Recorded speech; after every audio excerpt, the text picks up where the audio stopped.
It is the Kentucky effect in terms of college basketball. No program has affected the game as much as the Kentucky Wildcats. It all started 10 years ago with John Calipari's first pro day. It continues today and has grown all across the country.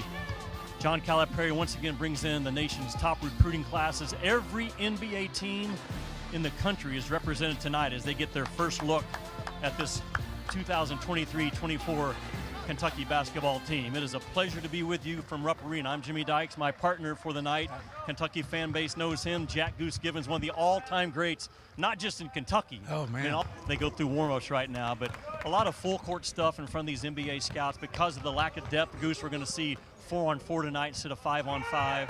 Pick-and-roll defensive shell drill at the end, and then bigs at the bottom, as you mentioned. I don't know what that's going to be because they got three of them, and none of them are on the floor tonight. But yeah, you have a lot of guys who can play here. You see this list, man, and some new faces, definitely some good young players. It's going to be a fun team to see as they start to come together. Look at that Kentucky roster, and most NBA draft boards that I trust have anywhere between 4 and 5 Kentucky Wildcats in that first and second round. The three of them are in the top 20. We mentioned Big Z up top. Ivicevic supposed to be here tonight, flying in from Croatia. So that's the bed and score 40. Yeah, he's that kind of talent, and he was really good up in Toronto in terms of his on-ball defense, being able to get skinny. He's added weight to his game, to his body, added almost 17, 18 pounds of muscle since the summer, really taking his nutrition and the weight room really seriously. And he's another kid that spends a lot of time in the gym working on his shot, working on watching film and trying to get to spots on the court. And with his quickness and his athletic ability, he's dynamic in that way. Is there injuries throughout the season, and you got to make sure that you have depth at every position, and I think we've been able to do that. First time in Rupp Arena for this team this year, and for obviously the first time in front of every NBA team. What is Cal hoping he sees from his guys tonight, or what will you learn from this experience? We're just hoping to continue what we've been doing for the last few weeks. Going out, competing with one another, sharing the ball. Our defense right now, because of how talented we are offensively, I think it's a little bit behind, and we just want to try to improve on that daily.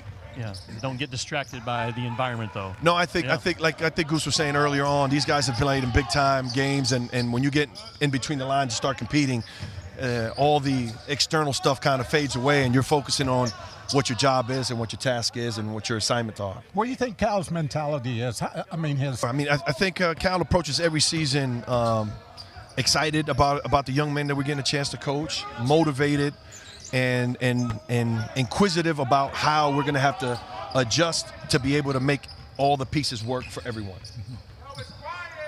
How well do we shoot the ball? If you're a Kentucky fan right now and you could say, hey, call in at 1-800 whatever, they might say, how well do we shoot the ball? What do you think overall? I think we shoot the ball pretty well, 1 through 5. I mean, obviously we talk about Antonio, and he's proven it and done it. DJ is much improved. Rob is much improved.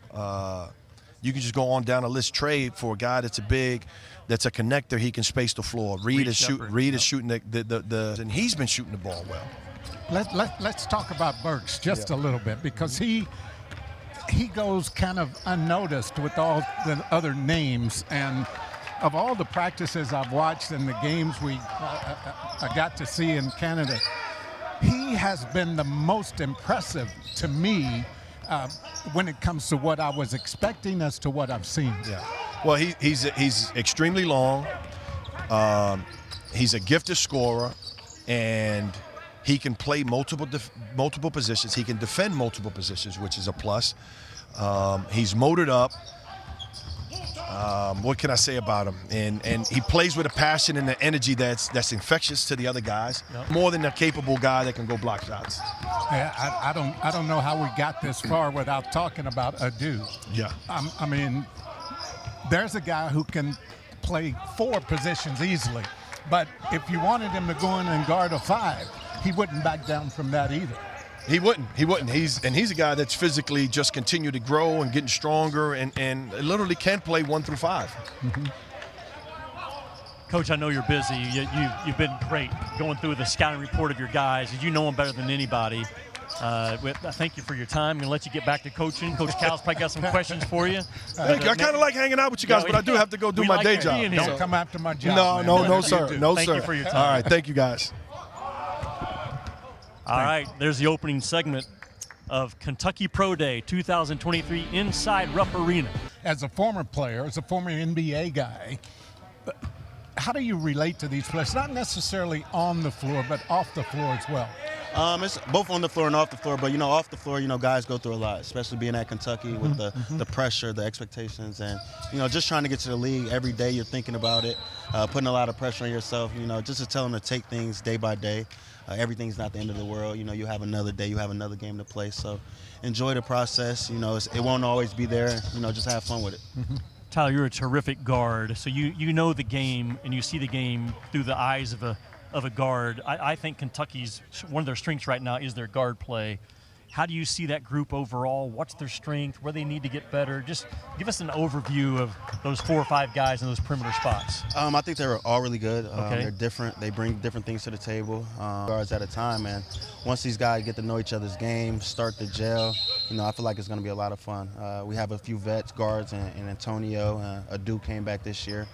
So they have guys to learn from, and I feel like I said, it's going to be a fun year. These guys are really talented.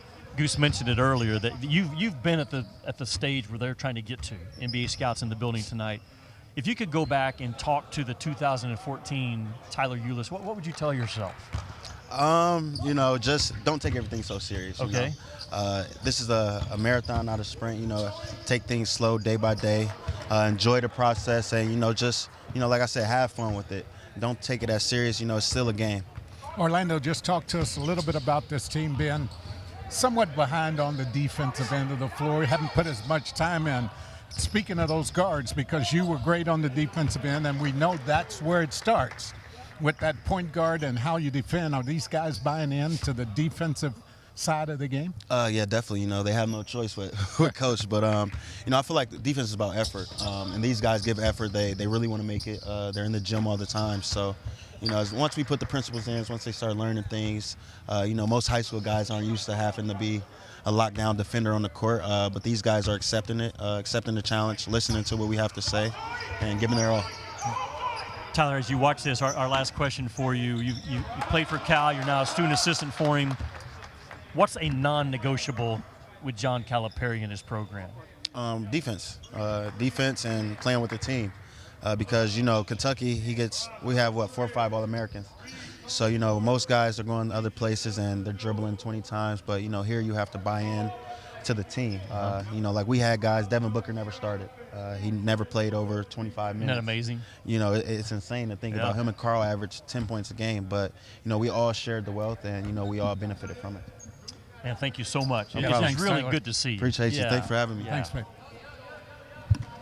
We continue to watch Kentucky's Pro Day. Won't see 5-on-5 tonight because of the lack of depth. We'll see a lot of 3-on-3 they're working on now, some 4-on-4. The spacing, Goose, when you're playing 3-on-3 and a 4-on-4, if you're playing on top of each other, you don't know ball because you better keep that floor space with limited numbers. And I think Cal is kind of looking for that tonight out of his guys. Yeah, I think the thing with the 4-on-4, and it's going to be fun when we get to see them play 4-on-4, they really go after it 4-on-4. It's like we don't have the bigs in here clogging up the middle. So as a guard, let me see if I can get to the hole because there are no bigs there. But it's been really, really fun to watch them in the 4-on-4 situations and how they're growing as a team in that regard. It's very obvious one of us didn't get the email in terms of how we're supposed to dress tonight. What's going on? This many what I call floor gamers, Jimmy. Yeah. Guys that could just go make play for someone else. That's who they are this year. They've got guys who can make plays. And we talk about them not being old, but they do have 2 fifth-year seniors. Yeah. They're going to rely on those guys.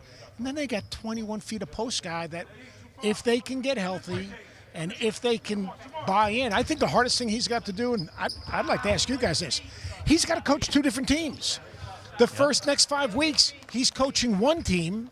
That'll change a little bit when they get Big Z here. And then 5 weeks later, he's going to have those other 2 bigs, hopefully.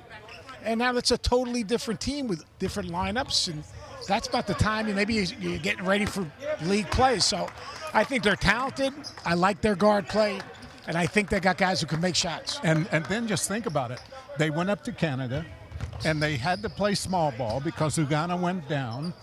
And, when you're used to playing that way, when you get in the habit of playing and you have Trey Mitchell, who is 6'9", as your biggest guy on the floor, it's going to be difficult, more difficult than everybody thinks to work those bigs in, those 3 7-footers. So you're right, they have some work ahead of them.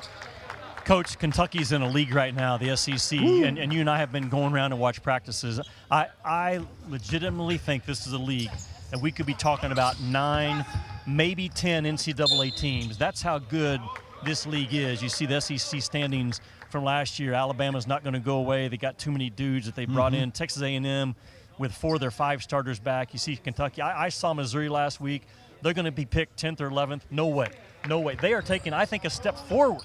That's how many guys they brought in. So your view, you see all of college basketball across the country. I tend to concentrate on the SEC a little bit more. What's your take on the league right now? I think it's the best, if not this, or the second best league in college basketball. There's no rocking chair games in that league. No. You don't even have Mississippi State up there. No, exactly. They got 5 fifth-year seniors going to start. Right. 5 fifth-year seniors. Now they're a little bit banged up. Each and every night, they're not games, they're events. And they really are. I mean, you think about the ownership that the fans have in the SEC, and it's become a reality. The SEC has invested in coaches. They've invested in facilities. Obviously, NIL helps them. Yep. But the announcers? Great announcers. There's no doubt about it. But this league right now is as good as any, and old. Yeah. The league is old. You didn't even mention Tennessee now. No. I saw Tennessee. That's a grown man team.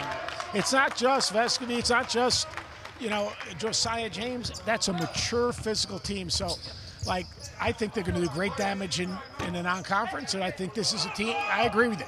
They could have multiple teams in the Final Four. Yeah, and when you talk about mature teams, man-sized players, the mental part of the game starts to come in because those guys know how to play.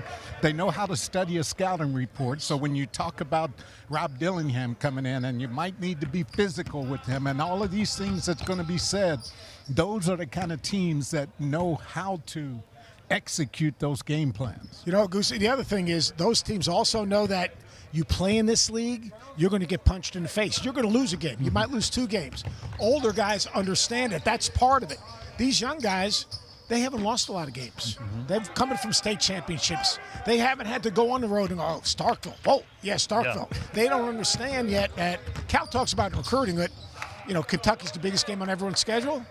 That sounds good for recruiting. But, Jimmy, you lived it. It's no fun. You lived it. Yeah. It's real. And getting to the next play or getting to the next game, unplugging, plugging back in, and getting ready to compete when you haven't been through that, I think that's a hard thing for young players to understand. Seth, talk to us. You're a heck of a head coach. You're a great analyst as well. But I'm so good I'm hanging out with you. You are. We're both here. The balance in Cal's mind right now of not – never lose track of the fundamentals. All right, because I love coach. We got to get back to the fundamentals. Well, you know what? Why'd you ever leave them? So, what they're doing here, the 3-on-3, the 4-on-4, learning to play out of concepts, spacing, what's a good shot, what's a bad shot, being strong with the basketball, communicating defensively, all those things, those are the building blocks of March. So I think that John, he understands that. You guys have been around Kentucky forever.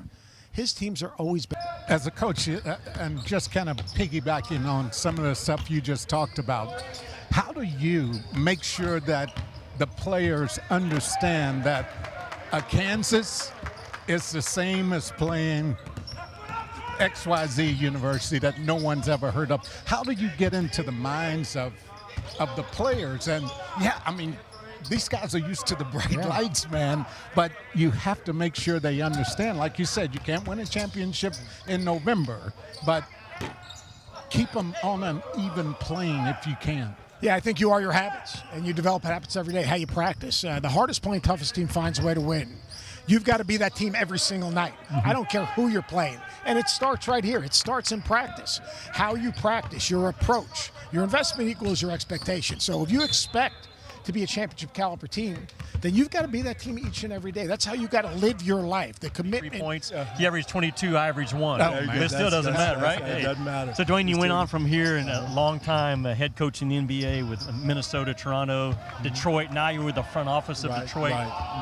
First of all, as you look back on your playing days at Kentucky, what did that do for you, and how did that set you up for a beautiful career that you've had? Well, Jimmy, one, it taught me pressure.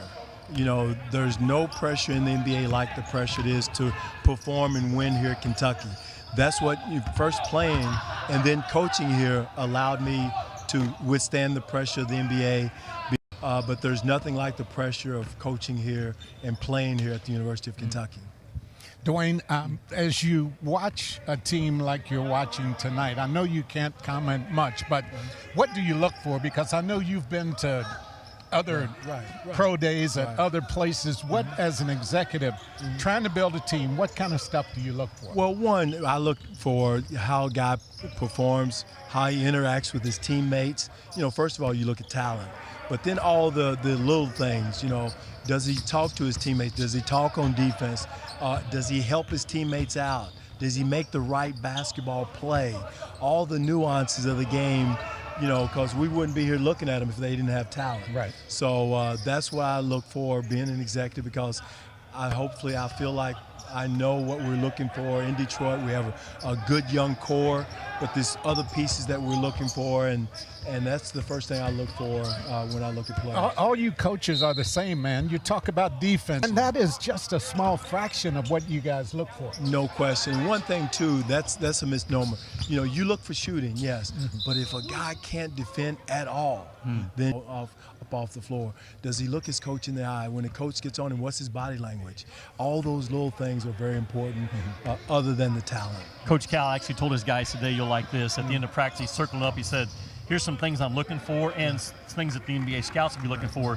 If you don't talk, no matter how talented you are, if you don't talk, you'll start off in the NBA, then you go to the G League, then you end up in the YMCA. That's how important talking is. That is and so it's important. those small things that guys like you look for. This, to me, Dwayne, this is you're going to have a book on these guys by the end of the season. This is the first chapter. So talk about, like, their baseline and then what you look for as the year goes on. Well, please. look at improvement. You know, there's some players that I've seen multiple times now that I've seen improvement. I've seen other things that I didn't see the other time. So you keep adding to that file. You know, you may throw in, did he make the right pass? Is he shooting the ball well? Did he slide his feet? Did he take a charge? All those things you add in a kid's profile, and before you know it, at the end of the year, he's got a nice book on himself. So, and then that's when you start really looking at the little things. But Flexibility, the stretching, all of that goes with it, that's a part of your job. Yeah, I appreciate that. It's all encompassing. It starts when you wake up. It starts when you go to sleep. It's understanding the habits and building those and meeting kids where they're at. Because some kids come in really developed, some kids don't. So, Speaking of a guy who seems to have put on some weight and gotten stronger, Rob Dillingham. yes. He is one that he's picked up another person almost, man. He looks so good. Yeah, Rob has been incredible. He was a kid that came in day one, and he sat down and he said, what do I need to do? And I've gotten feedback, and if I want to make it to the next level, I got to get bigger. And if I want to be successful in this league, it's what I have to do. And he was eating breakfast every morning with me, eating lunch, and being able to get feedback. He's put on 24 pounds, so he's been fantastic. Brady, all the NBA scouts have a book like I have in my hand right now with the metrics for the strength and agility drills. I'll let you have it for reference, but let's start with the lane agility, because there's 4 of them that you do here at Kentucky that they also do at the NBA Combine. Right. Talk about the lane agility, what that is, what it tells us, who's your best, and how does that compare with the best? Yeah, lane agility is something that's been in the NBA Combine a long time, so it gives you a frame of reference of how somebody can move when it comes. Not questioning, but what concern coming in for Reed Shepherd was, can he defend? And you look down, 10.4 in the lane agility, faster than Dillingham and DJ Wagner. Yeah, one thing about Reed is how efficient he moves. Like, he's very, very smart, and he understands angles, he understands leverage. He gets to a position, he gets out of it. He's very, very good. And he's a little bit tightly bound, and that's something that we've been working on, is being able to get into those positions and get out of them. But he's so smart, and his IQ's so good that he cuts angles so well, and he always kind of has the upper hand movement-wise. And that's what you see defensively. Like, if we see him every day, deflections, he almost leads deflections every day in practice. So. I'm glad you mentioned that, no wasted motion. Yes. If he is going to a space, he knows not to go around the corner to get there. He knows that straight line philosophy that is so key, especially on the defensive end of the Yeah, and I think that's where a lot of that is just being able to understand that. And we track measurements like during practice to be able to see movements. And you'll be able to see somebody that might have a little bit higher IQ, their workload will be less than somebody else. And somebody might look at that and be like, man, this guy's not working real hard. But it's actually, they're just really efficient movement-wise. One thing that I've noticed that's been really interesting for me is some of the stuff the guys do at practice. They wear these vests. That 10 in the combine if he would have done it now. Really? Just because of how good he combine. is. That's how good he is north to south. I mean, I think that's honestly what makes him different for him. So he's incredible with that, even with the ball. Brady, you know, the course of the season is very long. I mean, it's a long haul. Yep. A lot of wear and tear on the body, a lot of stuff going on that affects a player one way or the other. As you go through the course of the season, how do you adjust what you put these guys through? Because you can't do, maybe you can't do, I'm not you and I don't know, but maybe you can't do the stuff late in the season that you might do early in the season. Yeah, you have to kind of pick your poison a little bit, and you try to take as many educated guesses as you can. We try to use information to make decisions. We're trying not to guess. Mm-hmm. So we use a force plate, so they'll jump every single day. I know we've talked about it before. These guys will jump on a force plate, and I'll actually get feedback on how they're feeling compared to their best, where they're at, body weight, jump height, time to take off, explosiveness, right versus left. You actually understand all of that every day so that you don't put somebody more into the tank than where they are. Toronto, it seemed like every assist led to the belief that another guy can get an assist. Yeah. And that's a great way to play when you think about sharing the basketball and keeping everybody happy. You know, it's a Kentucky team. I think they want to play faster this year, yes. Especially early when they're playing small ball. They're going to have to rebound the basketball, though, in order to ignite that run game. The kid that just made the shot, Justin Edwards, I think has a chance to be special. He can shoot the three. He's a big guard, can play out of ball screens. To talk about the versatility you've seen in his game offensively. I think the first thing we can talk about with him, and you might think, well, that's not a big thing at all, but as a lefty, it is a really big thing. He's a left-handed player, and of course, guys are not used to playing against lefties. He can put the ball on the floor and go to the right, but I think because he handles the ball so well, and he can play in the paint, and he can shoot the three. So those were some good times, and honestly, Oregon was great, and Coach Altman was tremendous. But it's Kentucky, and I'm familiar with Cal.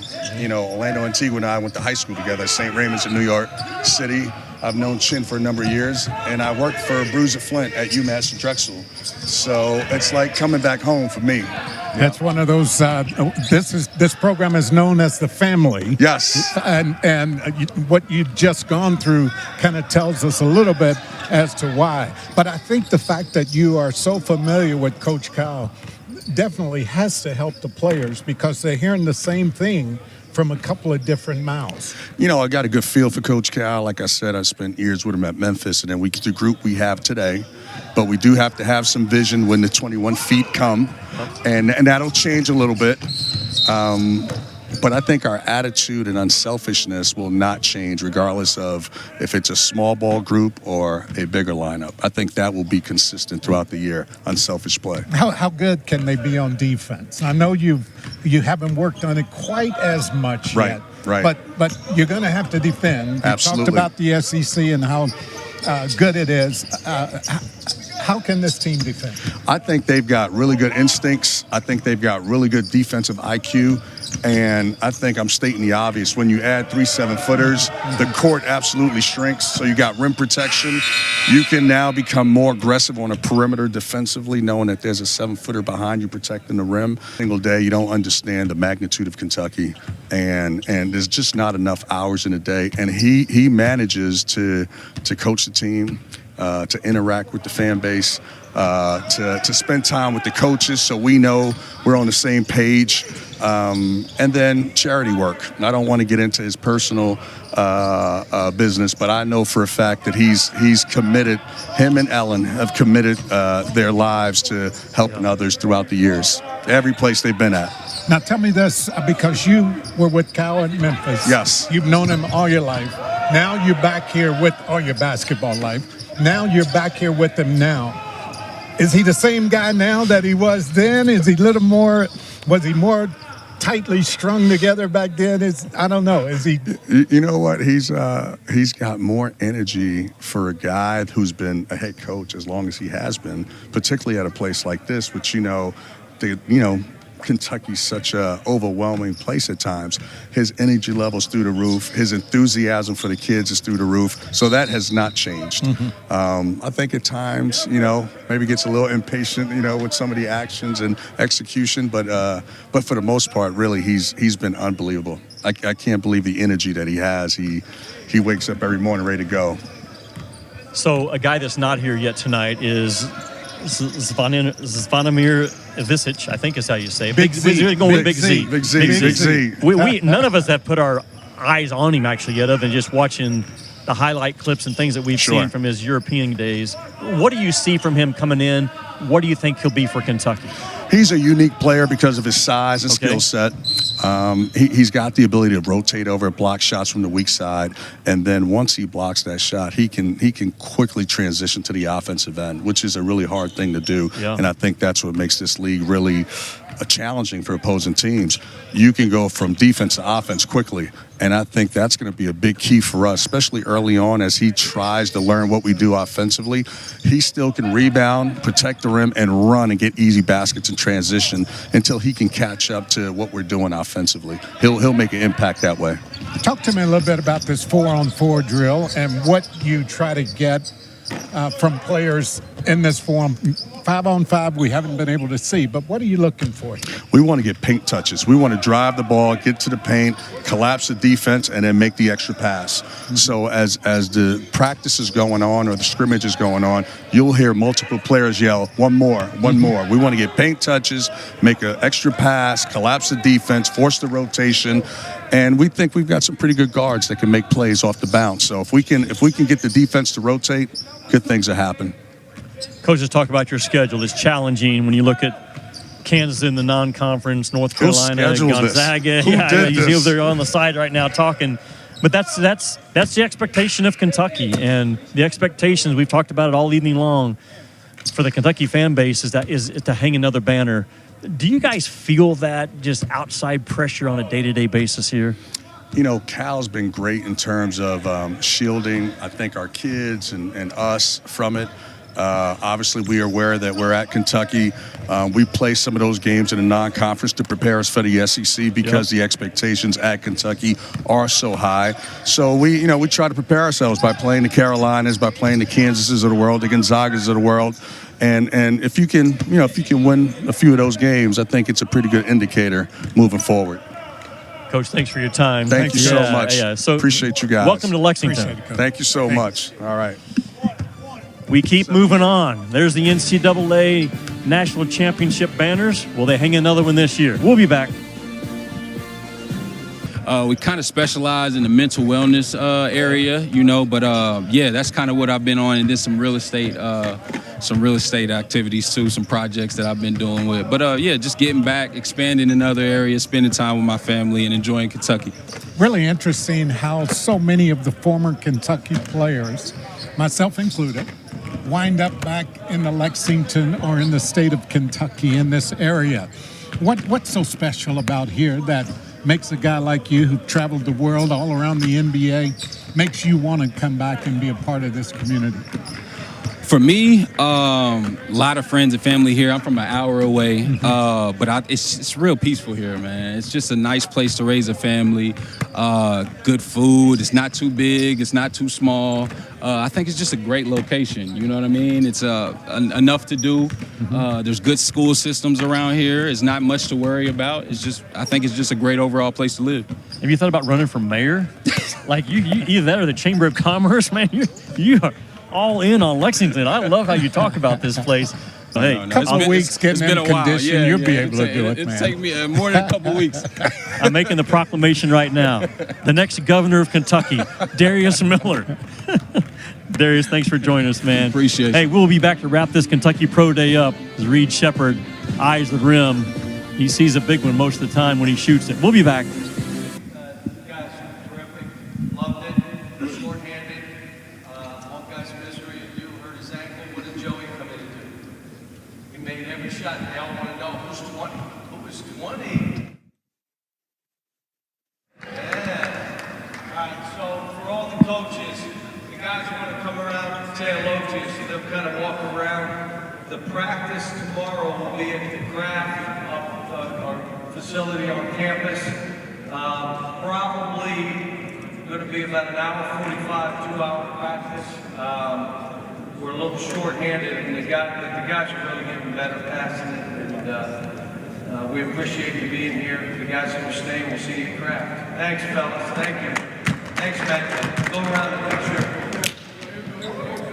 John Calipari addresses the NBA scouts and his team as we put a wrap on this 2023 Kentucky Pro Day. Coach is going to make his way over with us and visit with us. He talked about how they're a little short-handed tonight. The Big's still out with injury, and Big Z supposedly touching down around 8:30 local time, and maybe get our eyes on him tomorrow at practice. But it's been a successful event. I know Cal got a lot of work done. Sometimes you sacrifice some as a coach when you prepare for this, because you couldn't go full-speed practice yesterday to get his guys ready. But Coach Cal is generous enough to join us now with his time. We appreciate him being here. Yeah, hey, Coach, it's been great. It's been great. We appreciate you sitting down to visit with us. What'd you learn about your guys tonight? You've had your eyes on them for 90 minutes. NBA scouts here. What do you think? I'd say we need a rim protector, but we got guys that can dribble, pass, and shoot, and every one of them. And when you have teams like this, you create space more than run plays. You let them, and that's what I'm trying to do. And Goose, you were with us up in Toronto. That's basically, they're all playing off of one another. They're talking to one another. They're getting better. It'll be nice when we have that 21-foot, those three big guys that are all 7-footers. And I am going to play a 2-3 with those three on the 7-2, 7-1, 7-2, and 2 guards. Hold the tape. Hold the tape right now. Hold the tape. We want to make sure we hold on to that.